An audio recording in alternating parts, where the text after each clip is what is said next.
Do you feel like you cheated death by luck only or for a reason? Oh man, I 100% think luck. Because I used to drink a lot on Oxycontin, and that's the forever sleep combo. And that's kind of the conversation that I had with one of the guy at treatment. He was like, at your age, like, there's a reason why you're not dead. I think you should probably try and figure out what that reason is. Jack Osbourne. Hello. Now yes, as if you didn't know that's who you were. Yes, we've now checked that off the list. Thank you so much for coming on Soberness. Hey, thank you so much. Thanks for having me. So, listen, I know everybody knows your career as a TV personality, doing so many different things in front of the camera. But what I don't know much about is your career when you were drinking and using. And instead of doing a bunch of research to hear what other people had to say about that, I figured I will ask you personally. Sure. Tell me about your career in the dark arts. I love that you call it dark arts. That's what I call it. Yeah. So I got sober at 17. I started kind of, I went pro young. I went pro. Yeah. When I was like, I don't know, I think I started just like everyone else, sneaking a beer, stealing weed from a friend, like that kind of stuff, like early on. And it was a lot of fun. I had a lot of fun early on, and I don't want that to be an advertisement of being like, ugh. It was a lot of fun, but it got bad pretty quick. I was very much in the kind of using a lot of opiates in the kind of Oxycontin heyday. So that was my real demise when I stumbled into that. And I was very much a downer guy. I loved opiates and Valium and whiskey and all that. Like that was my vibe. I never actually touched cocaine. Never did any amphetamines. Nothing. I was like straight downer pharmaceutical guy. Wow. And would you go to bars and like sidle up to the bar and order a whiskey and have some benzos while you're at it? Oh yeah, I absolutely would. Yeah. But here's the disturbing thing. Like I was 15, 16 doing that. If I, as a 38, well, nearly 39-year-old man, 16-year-old kid, waltz up to a bar and order a drink, I would have a real fucking issue with it. But no one really, that's the kind of, I think that's the curse of Hollywood. It's like everyone's like, oh, this person is, quote unquote, a celebrity or famous, so they can kind of, they can do that. That's fine. So I'm glad you just jumped right into that because fame can bring about so many amazing advantages for the person enjoying it. And then there is this serious underbelly where all of this stuff gets to happen to young people, unfettered. And it's awful. I grew up in Los Angeles as well, and I couldn't believe what I would see. I wasn't even famous. I just had a fake ID, but there I'd be at the Formosa getting served when I was 15 years old. And then the people around me who were famous or had some juice, some money, it was, all bets were off. And I couldn't fucking believe it. So now that you're thankfully on the other side and you made it out alive, what do you think about the Hollywood system as it relates to young people? I think it's pretty telling that there are fewer success stories than not for young people getting into the entertainment industry. It's, fame comes at a price. Doesn't matter. It always comes at a price. It doesn't matter who you are. You could be, musician, actor, TV, whatever. But there is a debt to be paid ultimately, and in what form, no one knows it. But it will always there will always be something. I think it has always been this way, and it kind of will always be this way at the end of the day. Because if things had changed, if things were progressing and and like, oh, we're changing how we utilize young people in entertainment and what we're, the boundaries that we're putting in place.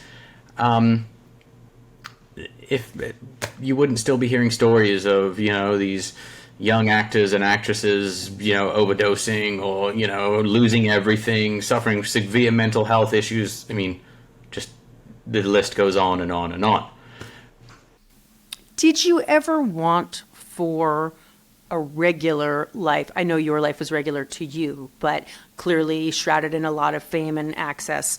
Did you ever want, like the life I had, like 2 parents and a dinner at home and stuff like that? I never really, I never pined for that kind of thing. When we were doing the show, when we were doing the Osbournes, and it was, very, very successful, I couldn't go anywhere. I couldn't do anything. I couldn't go to the mall like every other 15, 16-year-old kid. I couldn't walk through an airport. I couldn't take my dog for a walk. I couldn't do anything because there was so much, attention around us. And we were being followed by photographers or fans or whatever. And it, although it's amazing the fact that anyone would want to fucking even approach me, but I realized that, anonymity there's a very powerful, it's a powerful thing, and people don't understand that until it's gone. And so right. as an adult, I lead a relatively low profile life compared to how it was. Like, I don't go to events. I'm not overly visible on social media. I mean, I do post stuff, but it's not all day, every day. It's, I like to have privacy. Well, what's the greatest gift you've gotten from being raised in such a public family? Oh man, I think it's the people I've got to meet, the places I've been able to go.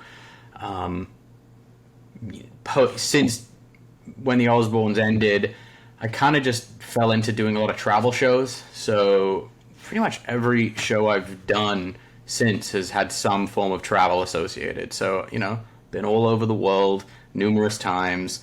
Got to, do a travel show with my dad, which was amazing. And, did the ghost hunting thing for a lot of years. So it's like, I think for me, that has been the greatest part, is like just seeing the world, meeting people that, in every corner, of this planet. And it's been a lot of fun.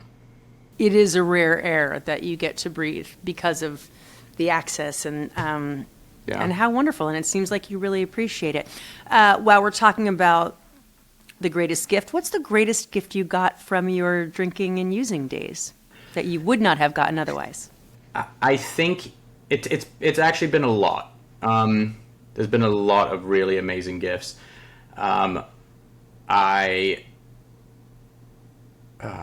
Man, that's a great... I think learning from a young age about the the notion of progress, not perfection. Like, I am a work in progress. I am not complete.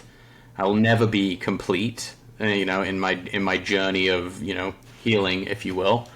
And that it's not like, hey, take this magic pill and you're good. It's something you have to work at every day. You can't... And it's the only thing that has ever worked for me. I know that there are plenty of people that give up, drugs, alcohol, sex, porn, food, video game. They just give it up cold turkey, and they just realize, hey, that's not for me. Hats off to them. But I'm not one of those. I'm not one of the that the variety. Lucky ones. Yeah. Did you have a white light moment that started your getting sober? It was kind of a, it's almost like a staircase. It was like there was different rungs on the kind of leading to me going, okay, this is like, I want this, versus, what I was doing before, which was like, fuck you, don't tell me what to do. Right. So I was in a pretty bad way with, with a lot of alcohol, a lot of Oxycontin, all that shit. And I had a friend call my mother and be like, hey, he's in a real bad way. You got to do something. So at that point, my mom was like, okay, I have to do something. This is, I had no idea it was as bad as it is.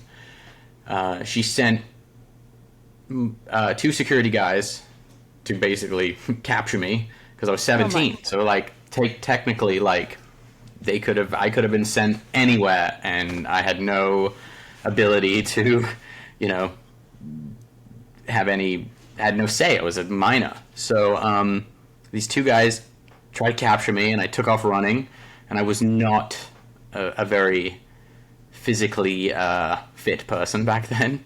You know, I was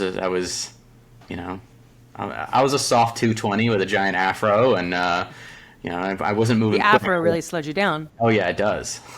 And yeah. So anyway, took off running, had a crazy weekend, don't really remember much of it. And On the run? You had a weekend on the lam? yeah, I was like bouncing all over LA, and it started in Malibu, ended up like in Venice. Don't know, I mean, it's not a huge distance to cover, but long enough you're far enough when you don't drive. Like, you're like, I don't know how I got there. Yeah. But it was, I had a friend that weekend just be like, hey, like, you are pretty messed up. Like, why not just do a stint in treatment? What's the worst that could happen? You'll eat some food.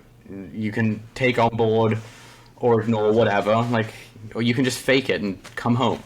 And I was like, I guess it would be nice to have a bit of a vacation because I haven't really had a break in a while. And so that was my first, like, all right, I'll do this. And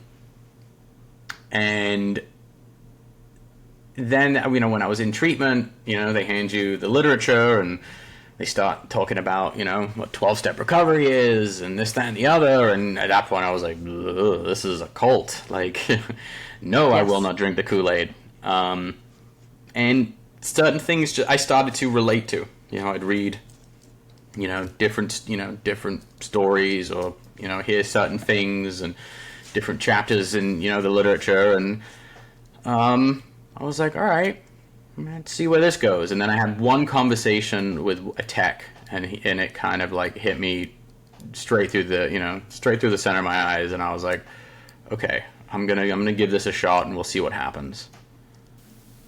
And here you are, how many years later? 21 years. 21 years, mazel tov. Congratulations. It's not easy. Did you ever turn back, or was it from that day forward? No, I've been sober since April 21st, 2003. How do you tend to celebrate your sober anniversaries? You know, I'll go to a meeting, or if it's like a big year, like, you know, my 20 year did something, or, you know, if it's a big year, I'll, you know, do a dinner or something. But at this point, it's weird. It's like I don't put so much emphasis on the time I've had, more emphasis on kind of like, okay, well, this is the time I currently have. Like, what am I doing with that now? You know, there's been long spouts of being dry and not going to meetings and not, you know, and I'm kind of in a, you know, very much over the last year been doing a deep dive into, you know, just the work, you know. A good friend of mine says to me, he's like, well, you're not really sober unless you're in 3 different programs. So, you know, I'm giving that a shot. Well, that's really interesting.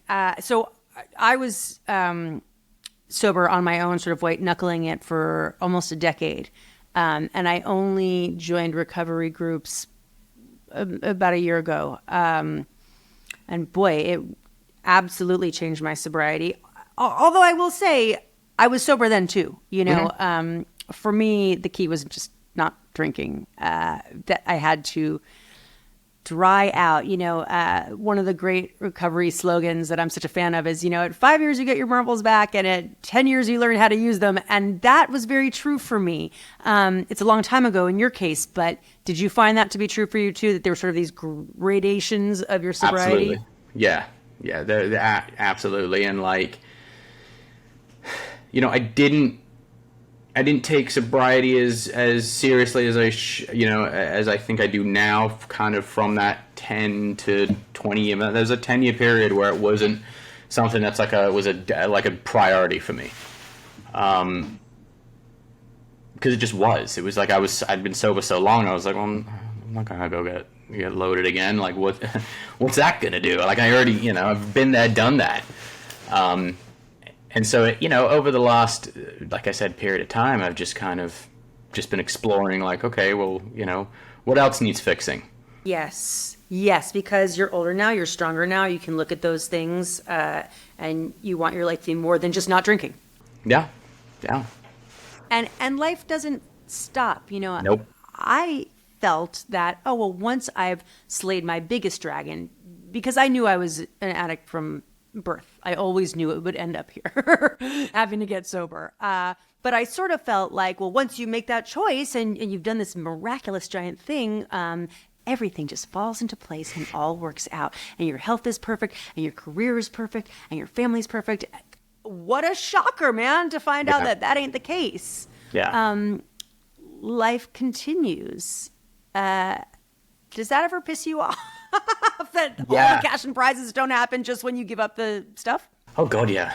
I mean that I've had the experience so many times of being like, but I'm sober and I'm doing the deal. Like, why isn't everything perfect? And oh no, this thing's gone wrong and that. And it's like the promises are real, but they are not. You have to do the work to get those. You can't just have done the work. You have to continue to do the work. Because I know I will always revert back to my default settings in in one way or the other. And my default setting, in times of happiness, sadness, anything across the emotional spectrum, is escapism. Like I don't like just that. Like life is tough sometimes, and I want to run away from that. Yes, but what's so interesting about what you just said is it's not just the bad stuff, it's the happy stuff too. I talk to myself about this all the time. Why, when I hear about a lovely day spent with people I really care about, is my first thought like, can I find a weed gummy to go with that? It's crazy. Why would I want anything to be more than the joy that... listen, for two idiots like us who did so much damage and so much, imbibed so many substances, every day is a gift, man. A real serious gift. Why can't that be enough? Why are we... Well, because that's how we're wired, to want to run away. Do you feel like you were wired for addiction or that it was reaction to some sort of trauma? It's my belief that... there is like precursors to it, but at the end of the day, I think trauma is what ignites it. And I think, and that doesn't mean, and for the longest time, I was always under the impression that trauma was like, oh, you were severely beaten, or you were, you saw a horrible thing happen, you were in a war. Like, that's always been my notion of what trauma is. And and I've kind of come to realize that, well, no, like anything can be traumatic to someone. Correct. And it's how, for me, I think that there were things early on in my life that was trauma, and I just didn't know how to process it at the time, and as I grew, it just, my solution to that trauma was, abusing means of escape. Yeah, it's interesting the way you put that. If it didn't go into the category of abuse, like maybe we're the brave ones. Maybe everyone else is running away all the time. They just don't do it to such a sort of dramatic extent. So they're allowed to keep whatever moderate running away tactics they have going, right? Like everyone does it. It just comes down to can you control it? Like you turn on TV, right? How often is there a booze commercial, or you drive around LA, or whatever state cannabis is legal. There's posters everything that we consume is rooted in escapism. Shopping, yes, cars. Yes. So I just have the problem of once I begin that, I can't stop it. And then the obsession of mine takes over. Same, same, same. And I'm so tired of the obsession. I'm tired of it. And I'm, frankly, I get tired of being in recovery sometimes too. Yeah, no, man, yeah. But the alternative, Yeah, the alternative sucks. And Yeah. it's not sustainable, right? Like now I'm married and I have children and I can't be the way I was. But for the 10 years I was white knuckling it, I legit never thought about drinking because I just didn't fucking think about it. Now I'm, in meetings, I'm talking to people. It's like on my mind all the time. Mm-hmm. And that's one downside of being involved in recovery is that, I'm talking about it all the time. And God, sometimes I just wish I could just have a day where I'm not, Sure. staring down something. Is it the pint of ice cream in the fridge? Is it the weed gummy store on the corner? Is it my disgusting past? But maybe nobody has just a day. I mean, listen, you can have just a day. There's no law saying you can't, but the consequences of that might not be so great. It could be fine. You could just go and be like, oh, I'm gonna go eat a handful of gummies and go to a gig or whatever, and it'd be great. Or next thing you know, your whole life's on fire, and you're like, wait, what happened? Right. Next thing you know, you're in prison, which was always my Or big dead. fear. A lot of death these days in this arena, and it's pretty gnarly. On that, do you feel like you cheated death by luck only or for a reason? Oh man, I 100% think luck. Because I used to drink a lot on Oxycontin, and that's like a no. It's quite a combo. Yeah, that's the forever sleep combo. Yeah. And I feel lucky, and that's kind of the conversation that I had with one of the guy at treatment. He was like, if what you're saying is true, which it was, of how much you were doing and how much you were drinking at your age, like there's a reason why you're not dead. And he said, I think you should probably try and figure out what that reason is. Have you? There are times where I feel like I have realized it, and then there's times where I'm like, nope, that's not it. Next. Yeah. I think, one of my favorite sayings, and, yes, he can be a kind of polarizing figure, but Jordan Peterson has a saying. I heard him say this quote. He said, no one is entitled to happiness. The only thing you're entitled to is an adventure. And that always kind of hit me between the eyes because I think there's a lot of misconception about what an adventure is. Everyone thinks it needs to be some crazy, like, oh, Lord of the Rings, I must return the ring to Mount Doom and, whatever. But everyone's life is an adventure. It just comes down to what scale you're on. And that's the only, and I agree with that. Like, my life has been such an amazing adventure. And there's been so many chapters to it that I think that's part of it. It's like, hey, like you have to experience this adventure. There's no adventure greater than parenthood, for sure. We're both lucky enough to be parents. Can you picture your life as a parent, as a partner, while you were still using? Hell no. Absolutely no. There are people that are close to me who have been, in and out of recovery as long as I have, that I've, seen in rooms, and, our lives will intersect at times, and a few of those people are parents now, and I'm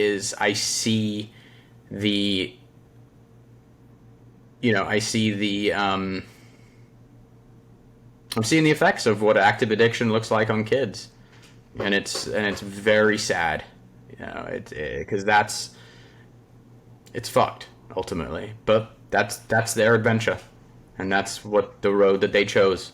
Actually, speaking of that, of parents and kids, your own dad's use is well documented. While you were young, our parents are superheroes to us. So was his drug use a cautionary tale, or was it aspirational?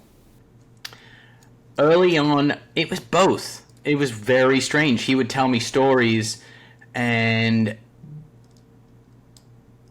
it was super, like, I was like, oh, wow, that sounds like amazing. Like, taking acid in the 70s and, like, doing this stuff and that. And, like, and I was surrounded by so much of it growing up, just being on the road with my dad. My dad never really, when we were young, I don't have any memories of, like, really seeing him do drugs. Or I have memories of seeing him drink and, like, just everything that, it was always chaotic. But never drugs. It wasn't until I was in my kind of early teens and going on tour with my dad that I start kind of seeing it, like, in the wild. But but the cautionary side of it is, like, I saw the effects it had. I felt the effects. I saw what it did to my parents' relationship. I saw how it affected my dad's ability to parent. And so that was the stuff that was the cautionary tale. Do you feel like now that at least you and your father, I don't know about the rest of your family, is in recovery, that's like a fun family thing we share? Like, some people play football on the lawn. You guys recover together. Does it feel like it's brought you close? We have discussions about it. Yeah, it comes up. I think he feels, because, the last 6 years, he had a bad neck injury and he's dealing with Parkinson's. He's had like 8 or 9 surgeries on his neck, and he chose to treat a lot of the pain with cannabis, which at that point I'm like, absolutely. Abso-fucking-lutely. You're getting your spine cut open every few months, like, munch those gummies away. Like, because the alternative is far worse, far more dangerous, far more debilitating. And so I think he struggled with that for a long time, because I think he just thought, like, well, I'm not so, because he came up in a time where anything from the neck up means you are not sober. And in a lot of cases I do agree with that, but there are those cases where I'm like, absolutely not. Intention is everything. I could not agree with you more. Here on Soberness, we really believe that there's not one way to get sober and not one definition of sobriety. No. And I give a wide berth for that, because it can mean a lot of things. I was a hardliner for many, many years. And I think that it can be very damaging. I think it's your own personal exploration to what works for you. I absolutely agree. I really dislike the term California sober, because I think it discounts how fucking hard it is to stop drinking if you're a drinker, and how just very hard the work of any type of sobriety is. Yeah. And so, again, in the name of not having it have to be an absolute, I find, I dislike that term. So while we're talking semantics, recovering, in recovery, recovered. What do you choose? In recovery. Because it feels active, current? Yeah. I feel like recovering is early stages. Like, and I think recovered is a lie, personally. Yeah. I hear you on that.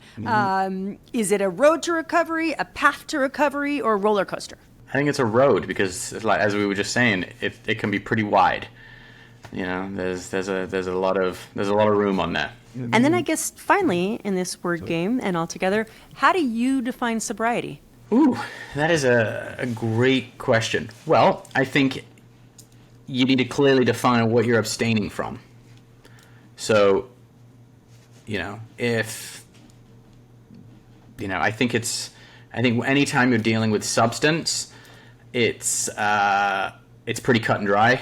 It's like, hey, you're either, engaged, you're either using substance that is giving you some kind of, psychoactive effect, or, altering your normal state.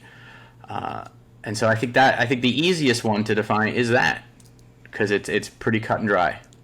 You're either doing something, it or you're not. Yeah. It's the other stuff, it's the food, it's the video games, it's sex, that's the stuff that gets very, it can get gray, and you really have to clearly define what your bottom lines are. And then it Agreed. becomes a And- whole other thing when you want to start getting into emotional sobriety and what that means. That's that's something that I've been, journeying down, and that's that actually might be my toughest one. Jack, same here. Same here. In fact, my badass temper, and not the good kind of badass, like the just bad, my quick to angerness is my next front that I need to conquer. Emotional sobriety feels very far for me. I'm not near it. And that's, I guess, what I was saying earlier about like, oh, I just thought if I stopped drinking, everything else would be perfect. Come to find out there's still a lot of work to do. Yeah. Listen, my friend, I wish you luck in your upcoming next stages of this journey. And let's get together again in a year or so and talk about how it's going for each of us. Yeah, please. Yeah, I'd love that. Thank you. Okay, thank you so much. It's been a pleasure talking to you. Absolutely. You too. Thanks for your time.